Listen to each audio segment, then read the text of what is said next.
Aujourd'hui, à la capsule Combat pour les nuls, on s'en va dans les étranglements. Je vous présente l'étranglement triangulaire de la garde. Donc, on est dans une garde complète, complètement fermée. Mathieu tente de contrôler mes hanches en jiu-jitsu brésilien, donc pour pas que j'aille chercher un angle d'attaque. Une des bonnes choses pour défaire la prise ici, pour essayer de l'approcher vers moi, pour aller chercher les coudes vers l'extérieur et contracter les abdominaux vers l'avant. Ce qui fait que ça va l'enlever, ça va mettre ses bras à terre. Même si il est très très fort puis il pousse dans mes jambes, je vais être capable d'aller chercher de l'extérieur, je vais être capable de briser sa base. Donc, ce que je veux maintenant, c'est aller chercher un étranglement triangulaire. Donc, souvent, il va avoir ses bras sur moi, sur mon chest. Donc, ce que je veux faire, c'est que je vais aller rentrer un de ses bras à l'intérieur pour aller enrober sa tête avec mes jambes. Donc, ce que je vais faire ici, c'est que je vais aller pousser son bras à l'intérieur, je vais ouvrir mes jambes, monter mes hanches super haut et aller chercher mes jambes à l'extérieur, autour de sa tête. Une chose qu'il ne faut pas oublier, il faut que je contrôle sa tête. Parce que là, ce que j'ai fait présentement, c'est que si je fais ça, je vais aller chercher ça, lui, il va posturer. Tout de suite, il va s'enlever en arrière. Puis là, je ne serai plus capable d'aller contrôler sa tête. Donc, ce que je vais faire, on recule un peu. Donc, ce que je fais, c'est en même temps que je vais pousser son bras à l'intérieur, je vais aller contrôler sa tête. Donc, je pousse, je contrôle sa tête, je monte mes hanches le plus haut possible pour être capable d'aller tenter de fermer mon triangle immédiatement. Hop, hop. Souvent, ça ne va pas fonctionner. Comme moi, je ne suis pas très flexible. Il faut que je me réajuste. Je vais aller chercher mon tibia et là, je vais être capable d'aller le mettre complètement en dessous de mon genou de l'autre côté. C'est déjà très serré. Ma tête change de couleur. Sa tête change de couleur, exact. Mais si on veut que sa tête devienne bleue à la place de rouge, donc on va pousser le bras devant son visage. Hop, pour qu'il s'étrangle lui-même avec son bras. Et là, après, c'est pas compliqué. Je prends sa tête, je pousse mes hanches vers en haut, puis je tire sur sa tête. Qu'est-ce que ça fait? Ça squeeze. Exact. Ça squeeze.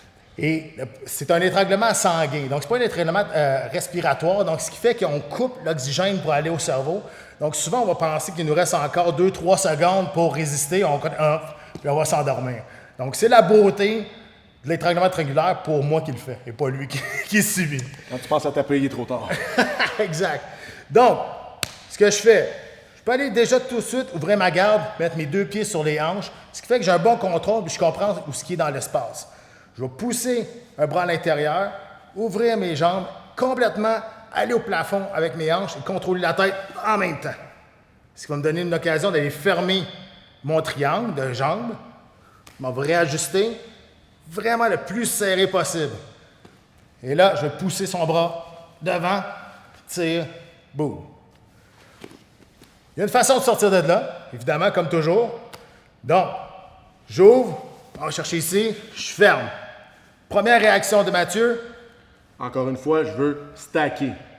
Donc, je peux venir saisir l'épaule opposée. Et ce que je veux, c'est venir appliquer une pression avec mon avant-bras sur patte. Déjà, on sent sa non-flexibilité. Aussi. Donc, Le problème aussi, c'est que les genoux viennent en haut des épaules, ce qui fait que ça m'empêche de respirer. Exactement. Là, l'erreur à ne pas faire, c'est de tourner dans le sens où on croirait qu'on a plus d'air, où on peut aller chercher le plus d'air. Donc, on ne tourne pas de ce côté-ci. Il faut vraiment aller tourner dans cette direction-là. Je saisis l'épaule, je mets beaucoup de pression, j'amène mon avant-bras comme si je suis allé toucher mon coude par terre. Et encore une fois, je prends un grand pas vers lui. Ici, c'est ouvert. Avec ma main, avec une grip en C, j'applique la pression ici. Et là, d'un coup, je sors, je donne un coup de hanche et je passe sur le côté.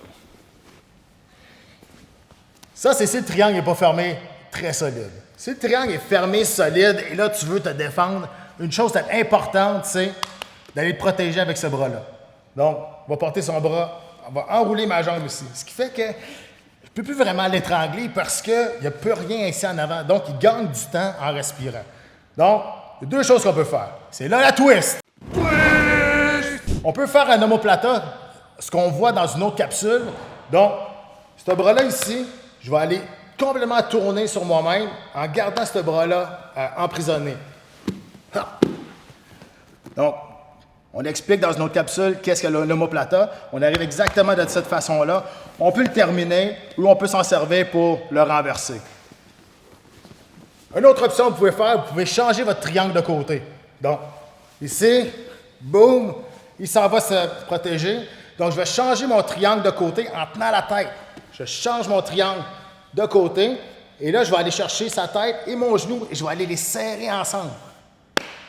Ça fait exactement la même chose. Ça étrangle mon adversaire ou mon partner et ça me donne la victoire. C'était la capsule combat pour les nuls, l'étranglement triangulaire de la garde.